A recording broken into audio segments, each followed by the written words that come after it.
Wala ron. Wala yung salitang Kristo ron. Eh sabi nila, yun daw Diyos ng New Testament, yun din ang Diyos ng Old Testament. Ibinasa natin kanina, ang Diyos ng Old Testament, yun ang Ama. Ano po? Isang ayon ba ang ating mga kaibigan doon? Ay, yan ang sunod totoo. Sang-ayon ba sila sa binasa natin kanina na hindi ba iisa ang ating Ama at ito ang iisang Diyos? Sa Biblia, sa Old Testament, ang Diyos na iisa, ang Ama. Tanong, sang-ayon ba sila? Eto, nakasulat. Ano nakasulat? God, ituloy niyo. The Father. Ano yan, kaibigan? Alam mo ba itong doktrina mong ito?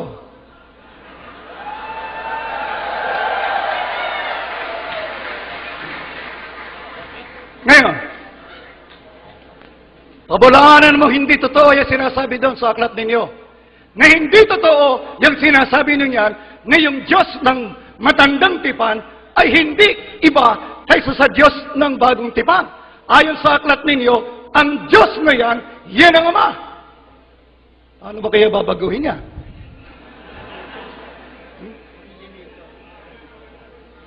Ngayon, meron pa tayong nakikita riyan. God the Father is revealed as the what? Originator of all things. Siya ang pinanggalingan ng lahat ng bagay. Siya ang manlilikha, hindi ang anak, hindi si Kristo. Sino may sabi? Sila. Ha? Ang dami niya kasing binasa sa Living Bible eh. Kaya, paliwanag tayo ng konti. Ano ba ang Living Bible? Sabi dito, a word should be said here about paraphrases. What are they? Ano ba itong mga paraphrases na ito? To paraphrase is to say something in different words than the author used. Kaya medyo delikado, kung hindi ka marunong gumamit ng Living Bible, pag hindi mo alam gamitin yan, baka mahulog ka sa pagkakamali. Dahil sa iyong nagsalin ng Living Bible, gumamit sila ng mga salita, different words, na wala doon sa bahagi na sinulat ng writer ng Biblia. Kaya, puntahan natin. Kanina, may ginamit siya. Hebreo 1:8. Pakikita mo rin nga sa Greek. Yung magandang balita. Ang magandang balita. Kaya, ito, ang magandang balita ito. Bago pa. Ang bagong magandang balita. Yung ginamit niya kanina, Hebreo 1:8, hindi lang natin na itanong. Kasi medyo kinakapos na tayo ng panahon. Ano? Sa Hebreo 1:8, ang binasa niya, Your throne, O God. Yan ha? Para bagang lumalabas sa salin na binasa niya, ay ang Ama, tinatawag ngayong anak na ano? Na Diyos. Di ba kapatid ng Michael? Ganon lilitaw yun. Pero, yun lang ba?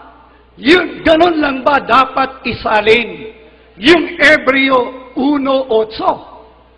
Ganon lang ba dapat isalin yun? Ang iyong trono o Diyos, yun lang ba salin nun? Hindi niya. May itinago na naman si Ginoong Thompson. Dahil dito sa bagong ang magandang balita, may sa footnote, yung kasing pagkakasulat sa Greek, medyo depende doon sa nagsalin. Kaya, may nagsalin na dapat sana, sabi nila, ang Diyos ang iyong trono. Ano dapat nasalin? Ang Diyos ang iyong trono. Hindi na binasa yun. Ang binasa lang ginasalin, ang iyong trono o Diyos. Eh bakit yung pangalawa hindi mo binasa? Gusto mo bang itago itong saling ito? Eh hindi lang naman ito sa Tagalog. Sa New Revised Standard Version.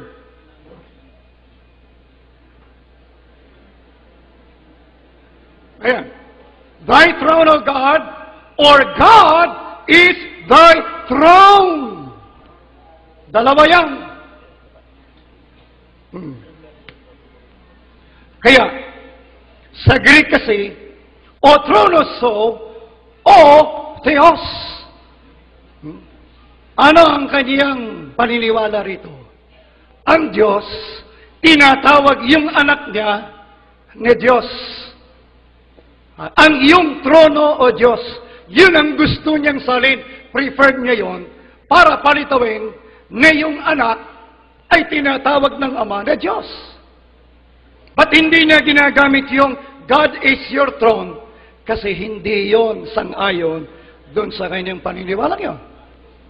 Eh, alin ang tamang salin? Ang Diyos ba, tatawagin niya ang iba na Diyos din? Hindi. Ano sabi Diyos sa Isaiah 44:8?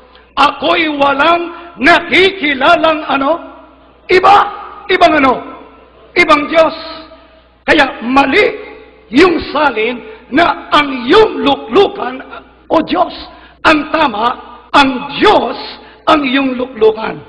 Alam niyo kung bakit?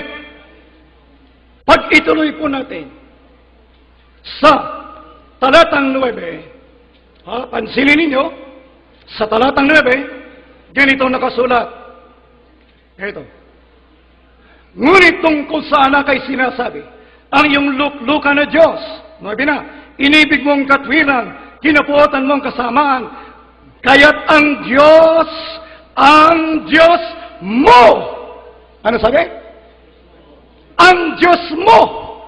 Yung salin na ang iyong luklukan na Diyos, kung ang Ama nagsasabi ron, ang kausap ay anak, tinawag niya ng Diyos. Yung Diyos na yon, meron ding may Diyos pa. Sapagat ang sabi, ang iyong Diyos. Ilan ang lalitaw na Diyos? Lilitaw, dalawa na yung Diyos. Yung anak, sasaling ang iyong luklukan na Diyos, isang Diyos, pagkatapos, mayroon siyang Diyos, dalawa. Kaya, mamaya, marami pa tayong magagandang mga tanong. Abangan ninyo.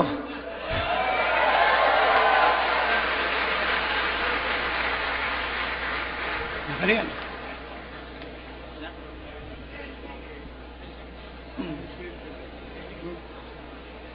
Okay lang. Kasi tatanong natin sa kanya mamaya, yung tatlo na tunay na Diyos sa wagang Diyos. Time's up. Another 5 minutes break before the cross-examination of Brother Thompson. Brother Joe, okay. Brother Joe. Kinuha mo kanina at ginamit mo yung aming 27 fundamental beliefs. Tama po?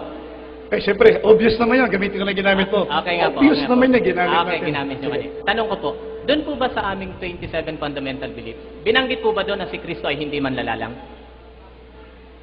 Ang binanggit doon, pakita mo ko ulit. Diyan po ba sa aming 27 fundamental beliefs, binanggit po ba diyan na si Kristo ay hindi manlalalang? Ang binanggit dito, God the Father is revealed as the originator of all things. Yan ang nakalagay dito. Pero hindi po binanggit, ulitin ko. Pero hindi po binanggit dyan na si Kristo'y hindi manlalalang. Alam mo,